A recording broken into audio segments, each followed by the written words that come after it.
Olá, muito boa tarde. Hoje é quinta-feira, dia 19 de maio, está começando mais um Diário Legislativo. No nosso jornal, você fica por dentro dos principais assuntos em discussão na Câmara e na cidade de São José dos Campos. Vamos agora aos destaques de hoje. Confira os projetos em pauta da sessão desta quinta. Ex-funcionários do Instituto Mamulengo Social e presidente do sindicato da categoria prestam depoimento em nova reunião da SEI do Mamulengo. Possível irregularidade na venda de ações da Sabesp pela Prefeitura causa polêmica na Câmara. E ano que vem o sinal analógico vai ser desligado no país. Entenda o que vai mudar e quais as vantagens da transmissão digital. Seja muito bem-vindo. O Diário Legislativo está no ar.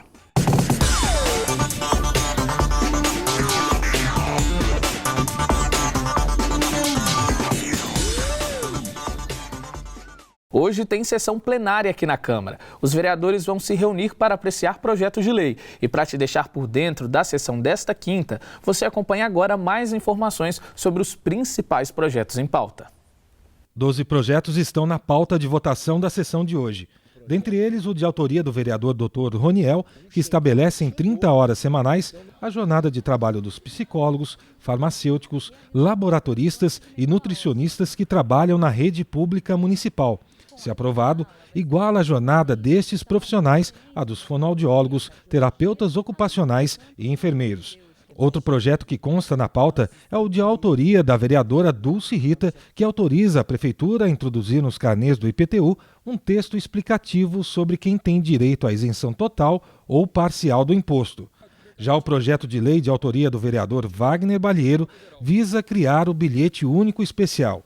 Se aprovado, vai beneficiar o trabalhador demitido sem justa causa há no mínimo 1 mês e no máximo 6 meses e que tenha trabalhado no último emprego por um período mínimo de 6 meses. O bilhete especial dá direito de usar o transporte público de forma gratuita num período de 90 dias. A pauta completa você confere no site da Câmara no link Sessões Plenárias. A nova reunião da SEI do Mamulengo foi marcada pelos depoimentos de ex-funcionários do Instituto Mamulengo Social e também do presidente do sindicato que representa a categoria. Os convocados confirmaram que houve irregularidades no pagamento de direitos trabalhistas após o fim do convênio entre a Prefeitura e a entidade. Acompanhe. Em depoimento aos vereadores que compõem a SEI do Mamulengo, o presidente do Sindicato dos Terapeutas e Arte Educadores, que representa os ex-funcionários do Instituto Mamulengo Social, apontou irregularidades no pagamento da rescisão e também do FGTS dos professores e auxiliares que trabalhavam nas creches coordenadas pela entidade. Segundo Márcio Mechelazzi, dados apresentados pelo Ministério Público do Trabalho atestam que o Instituto não cumpriu com as obrigações legais após encerrar o convênio com a Prefeitura e demitir os profissionais. Uma dívida que pode chegar a 4 milhões de reais. Ouvimos hoje o presidente do sindicato, que aqui esteve, do estado de São Paulo, que inclusive fez menção dos valores, que são realmente bastante altos, que deixaram de ser recolhidos pelo Instituto Mamulengo. E isso, obviamente, será um dos motivos em que fará com que nós, membros da Comissão Especial de Inquérito, tenhamos uma atenção maior. O presidente do sindicato da categoria ainda pediu apoio dos vereadores para articular junto às autoridades públicas o cumprimento do processo judicial que determinou o pagamento dos direitos trabalhistas aos ex-funcionários do Instituto Mamulengo Social. De acordo com Mechelazzi, um TAC, termo de ajustamento de conduta, foi firmado com o Instituto e Prefeitura.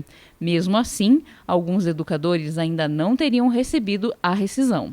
O objetivo não é somente de procurar responsáveis pelo episódio, mas principalmente que esses funcionários não sejam ainda mais prejudicados, como nós vimos pela presença deles aqui, pelo menos umas 2 dezenas de funcionários aqui compareceram, todos eles com créditos trabalhistas, com dívida trabalhistas que não foram saldadas. Os vereadores também ouviram o depoimento de 2 ex-professoras da entidade. Elas confirmam problemas como salários atrasados e irregularidades no pagamento de 13º e férias, além das questões referentes ao não recebimento da verba rescisória. Ainda durante a reunião, o presidente da SEI, vereador Macedo Bastos, anunciou que abriu mão de realizar a vistoria na sede do Instituto, uma vez que o local estaria desativado. para nossa surpresa, lá na junta comercial consta o endereço aqui no Monte Castelo. Mas nós nos antecipamos à diligência que nós íamos fazer e fomos até o local. E seria perda de tempo, porque lá não existe mais o Instituto Mamulengo, está fechado. Segundo os moradores, há muito tempo não tem nenhuma atividade ali. Portanto, então, o Instituto está com o endereço incerto. Para a próxima reunião, marcada para o dia 23 de maio, estão previstos os depoimentos de outros ex-funcionários da instituição. Também devem ser convidadas para prestar esclarecimentos 2 coordenadoras pedagógicas da entidade. Os vereadores também esperam ouvir os 2 ex-presidentes do Instituto Mamulengo Social e o ex-gestor de contratos da Secretaria de Educação. Então, com isso, a gente, obviamente, vai robustecer a prova testemunhal neste momento em que nós estamos juntando ainda documentação. Já temos cerca de 6.000 documentos que, obviamente, demandará um estudo muito apurado dos membros da Comissão Especial de Inquérito. A TV Câmara transmite ao vivo todas as reuniões da SEI. A venda das ações da Sabesp, adquiridas pela Prefeitura durante a renovação do contrato com a concessionária, foi alvo de crítica dos vereadores. A bancada de oposição alega que o governo não poderia vendê-las sem a aprovação da Câmara e, por isso, pretende acionar a Justiça. A bancada de apoio contesta a acusação. A venda de um lote de 3.200.000 ações da Sabesp, feita pela Prefeitura, dividiu a opinião dos vereadores na Câmara. Essas ações foram vendidas por R$ 22,14 cada. O valor total arrecadado aos cofres públicos foi de R$ 71.900.000. No momento da venda foi vendido em baixa, o valor de R$ 21,00 a unidade, e agora, por exemplo, se fosse vendida até sexta-feira passada, estaria R$ 26,00 o valor unitário. Então a gente entende que tem esses erros. Também no artigo 26, que é um outro artigo que nós pesquisamos, o prefeito, para mexer em algum crédito suplementar, teria que ter autorização da Casa, da Câmara Municipal. R$ 71 milhões, que foi o que rendeu a venda das ações da Sabesp, é um crédito suplementar. A legislação ela é muito clara na lei orgânica do município que não há necessidade de venda de ações passar pela Câmara Municipal. Isso é o artigo 26 e artigo 155. E mais absurdo ainda é saber que os vereadores aprovaram um orçamento o ano passado onde falava da venda de ações e agora vem com essa história de que não sabe, que não viu. Está no portal da transparência, está em todos os lugares. Eu estou achando que é muito mais má fé e falta de querer ler do que realmente de querer fazer um bom debate sobre o assunto e discutir. O município recebeu essas ações como uma das contrapartidas pela renovação do contrato que garantiu à empresa o direito de explorar por mais 30 anos os serviços de água e esgoto na cidade, feita em dezembro de 2008. A troca aconteceu em fevereiro deste ano e a bancada da oposição promete entrar com uma ação de improbidade administrativa na Justiça. A bancada do PSDB vai entrar com uma ação contra a venda das ações da Sabesp, porque a gente entende que teria que ter permissão da Câmara Municipal de São José dos Campos. O prefeito municipal não poderia mexer com o dinheiro público sem autorização e a gente assemelha essa ação com as pedaladas, porque ele tinha que ter autorização da Câmara Municipal. As ações da Sabesp elas foram vendidas dentro da legislação. Tudo está escrito dentro do nosso regimento interno, lei orgânica. Foi aprovado no orçamento do ano passado com voto favorável deles e, inclusive, está no portal da transparência. Desde fevereiro já está essa situação e até agora não aconteceu nada. Então, precisa estudar um pouquinho mais. No próximo bloco, vamos falar das diferenças entre os sinais digital e analógico. É bom ficar atento, hein? Porque ano que vem o sinal analógico vai ser desligado aqui no Brasil. E a gente volta já.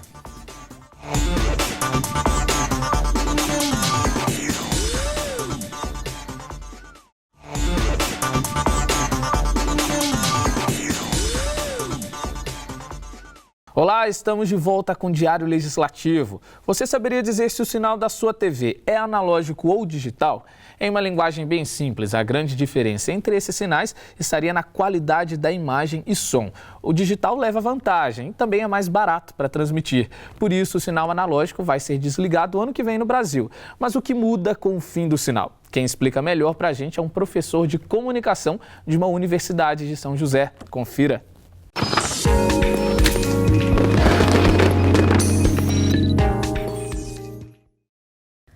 Olá! A partir de 2017, mais de 300 cidades vão ter o sinal de TV analógico desligado. E São José dos Campos é uma dessas cidades que vão passar a ter apenas o sinal digital, a partir de setembro do ano que vem. Esse é o tema da minha conversa com o professor de comunicação da Univap, Fernando Moreira. Obrigada pela presença. Eu que agradeço. Qual é o motivo desse desligamento? Por que desligar a TV analógica? Bem, é uma questão mundial, né? Você tem uma questão que você precisa abrir espaço, né, para o uso de novas tecnologias. Parece uma questão um pouco complexa, mas eu vou tentar explicar de maneira simples, né? Existe uma coisa chamada espectro eletromagnético, vamos imaginar como se fosse uma grande avenida com várias pistas. E essa avenida não pode ser largada, ela tem esse tamanho, ele é finito, você não tem como mexer. Então você precisa diminuir o tamanho de algumas pistas para você conseguir colocar outras coisas. Então, para colocar novas tecnologias como mais espaço para o Wi-Fi, para o 4G, para o 5G que já está começando, então você tem que ter espaço. Então, no mundo inteiro, você está desligando a TV e colocando uma TV que ocupa 4 vezes menos espaço. Essa é uma das razões, né? Então você tem uma TV analógica que ocupa 6 vezes, na verdade, 6 vezes 36, 6 vezes mais espaço, não são 4, desculpa. Então você vai diminuir em 6 vezes e vai poder usar esse espaço para outras tecnologias. Então basicamente é isso, é uma questão mundial, não só no Brasil. Fora isso, a partir da hora que você vai para o digital, você tem aí um ganho de qualidade, né, em termos de imagem, de som. Então, uma vantagem é a qualidade, a definição mesmo, né, da TV e outros recursos que ela dispõe. A imagem que a gente vê em casa é a mesma imagem, quase exatamente a mesma imagem que você vê no estúdio. Isso é uma qualidade muito boa, né? Quase chega a qualidade do cinema digital, então uma qualidade muito boa. O som, ele passa também a ser um som digital com uma qualidade que vai até 5 canais, então você tem uma qualidade de áudio ótima, né? Além disso, pelo sistema que o Brasil adotou, que foi montado junto com o Japão, você tem a questão de interatividade, que você pode interagir com a televisão, né, de forma aí gratuita, que é essa questão que nós estamos falando, a televisão digital terrestre, a televisão digital gratuita, essa que a gente só põe uma antena e recebe em casa, né? E também a questão da mobilidade, que foi específica desse sistema que o Brasil começou a adotar junto com o Japão, né? O que é a mobilidade? Poder assistir um carro em movimento, por exemplo? Exatamente. Junto com o sinal de televisão normal que a gente recebe em casa, vem um sinalzinho menor, que a gente chama de um ANSEC, que é menor, e esse sinal é específico para o sinal de televisão móvel. Então, existem alguns aparelhos celular, existem aqueles aparelhos de GPS, existem pequenas televisões que recebem esse sinal, que é um sinal especial, até umas plaquinhas que você pode colocar no computador e você pode assistir a televisão aberta, gratuita, no seu dispositivo móvel. Então, por isso a mobilidade. Mas e alguém que tenha uma TV mais antiga, o que a pessoa precisa para poder não ficar sem TV, né? Ele pode aproveitar a própria antena, que muita gente fala que precisa de uma antena especial e tal. Na verdade, normalmente, com aquela própria antena que ele já tem, aquela que parece uma caixinha, que é a antena UHF, né? Com aquela própria antena, ele vai poder receber o sinal digital. Não precisa ter uma antena especial. Sendo uma antena UHF, ele vai pegar, né? Às vezes, a qualidade de sinal pode chegar mais fraca, ele pode precisar melhorar um pouquinho. Mas, normalmente, aquela antena vai receber, ele precisa de uma caixinha que é chamada de conversor. Em geral, são os equipamentos a partir de 2011 que já tem esse conversor integrado. Antes disso, é que talvez a pessoa tenha que desembolsar quanto, mais ou menos, para... O aparelhinho, então, no mercado, esse aparelhinho a gente vê nas lojas, na faixa de 200 a 300 reais, esses conversores, né? O interessante é procurar, tem muitos conversores que são importados, que foram adaptados, né? A maioria que está à venda é desse tipo. Tem, de preferência, procurar um fabricante nacional e ver se esse aparelho já vem com o software de interatividade da televisão brasileira. Porque mais tarde você vai ter recursos de interatividade que você vai poder aproveitar. Não só no Brasil, como em outros países, existe o televisor que é HD e o que é Full HD. Sim. Tem loja vendendo hoje modelos novos lançados nesse ano que são somente HD. Ele é 720, ele não é 1080. Você vai ter uma imagem boa, mas você não vai aproveitar tudo. E a diferença de preço às vezes nem existe. Isso aí é que, como existe ainda muito aparelho desse para ser colocado, desovar no mercado, não só no Brasil, mesmo em loja nos Estados Unidos, ainda tem gente vendendo. Então, tomar só esse cuidado. Ele é Full HD, né? Perguntar se ele é Full HD. Porque senão você está comprando um aparelho novinho e que não vai dar toda a imagem. A diferença às vezes é pequena, mas quando você vê um jogo de futebol, por exemplo, na hora que abre a imagem, na Full HD você vê tudo, você vê até o escrito na camisa do jogador, isso é como se fosse um cinema. E na HD você não vai ter essa mesma qualidade e o preço às vezes não tem nem diferença. Com relação ao processo, né? Porque já vem de vários anos essa história de desligar o sinal analógico, de ficar só com o digital. Por que foi tão demorado? Tem sido tão demorado até 2018 ainda, até alcançar o Brasil todo? Na verdade, quando eles lançaram, a gente já tinha expectativa de que haveria um atraso de pelo menos 2 anos. Porque no mundo inteiro foi assim que ocorreu. Mesmo em países ricos, né, como os Estados Unidos e países da Europa, esse atraso foi de 1 ano ou 2 anos. Porque depois que na teoria, você coloca um prazo. Na prática, você tem várias questões. Primeiro, o grande investimento que as emissoras de televisão têm que fazer. Elas trocam todo o equipamento. Então, é como a mudança de uma televisão preto e branco para uma televisão colorida, que ocorreu lá na década de 70. Ou seja, todo o equipamento que ele tem, 95% desse equipamento vai para o lixo. Não serve para mais nada. Né? Porque o equipamento está numa qualidade que pode ser até digital, mas ainda não é o Full HD, é o Standard. Né? Então ele perde tudo. Lembrando uma coisa, a emissora não ganha nada com isso. Ela faz essa mudança e ela não pode cobrar mais pelo anúncio. Né? A emissora ganha pelos anúncios, chega de graça para a gente, mas a emissora tem que sobreviver. O que ela faz são os anúncios que ela vende. Ela não pode aumentar nada, ela faz um investimento sem poder ter retorno. Então, a maioria das emissoras foi deixando para a última hora. Na nossa região, não. A maioria das emissoras se prepararam, estão em digital, quase com cobertura completa. Né? A gente tem uma cobertura aqui na região mais de 80%, né? Já chegando a alguns lugares a 90%, 95%, as emissoras chegando, umas chegando até 100%. Então, elas se prepararam para isso. Mas é uma região rica, uma região que tem, né, teve o poder para isso. Agora, pensando em termos de Brasil, que é um continente, né? Então você tem várias emissoras que não se prepararam. Muito bem, muito obrigada pelas explicações, mais uma vez por ter vindo aqui no nosso estúdio. Nós vamos ficando por aqui e até a próxima.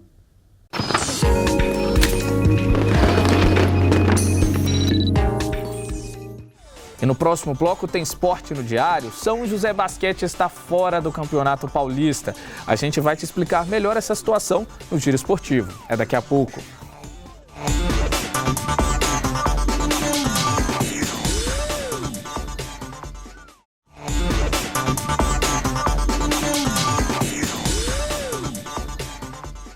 Olá, estamos de volta com o Diário Legislativo. Se você está em busca de emprego, confira as vagas disponíveis no Pátio de São José na nossa agenda de serviços.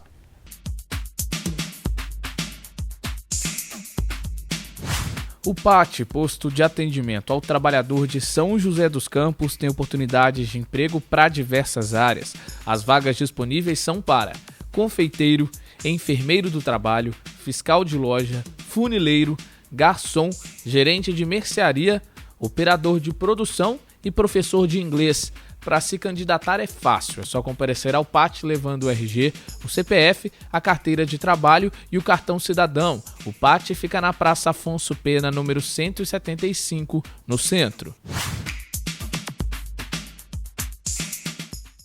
E a quinta vai ser de música e cinema, confira na agenda cultural. A noite de hoje começa com música no Teatro Colinas. O cantor, compositor e instrumentista Marco Aguiar apresenta a série Universo Musical. São versões acústicas de canções de Roberto Carlos e Erasmo Carlos. O show é às 8 da noite e os ingressos custam a partir de R$15. Ainda na noite de hoje tem cinema no SESI. O filme Bushido 16 conta a história de 2 jovens que lutam Kendo, uma arte marcial praticada com espadas de bambu. A sessão começa às 8 da noite, a entrada é livre. Participe da nossa agenda enviando a sua sugestão para o e-mail tvcamara@câmarasjc.sp.gov.br.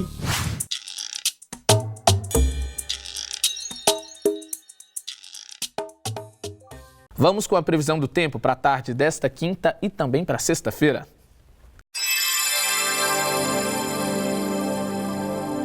A quinta vai ser de céu nublado durante todo o dia. Chuvas isoladas são esperadas a qualquer momento. As temperaturas se mantêm amenas e a máxima chega aos 22 graus, mínima 13. O sol pode aparecer na sexta e as chances de chuva são pequenas, não passam de 5%. As temperaturas variam entre 13 e 25 graus.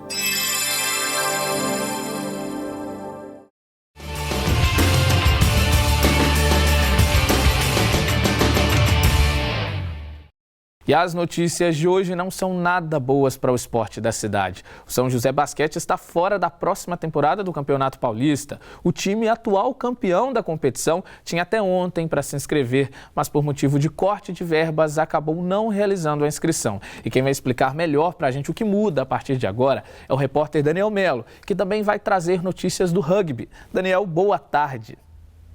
O torcedor do basquete não teve uma notícia agradável ontem. Boa tarde, Lucas. Boa tarde a também quem nos assiste na TV Câmara.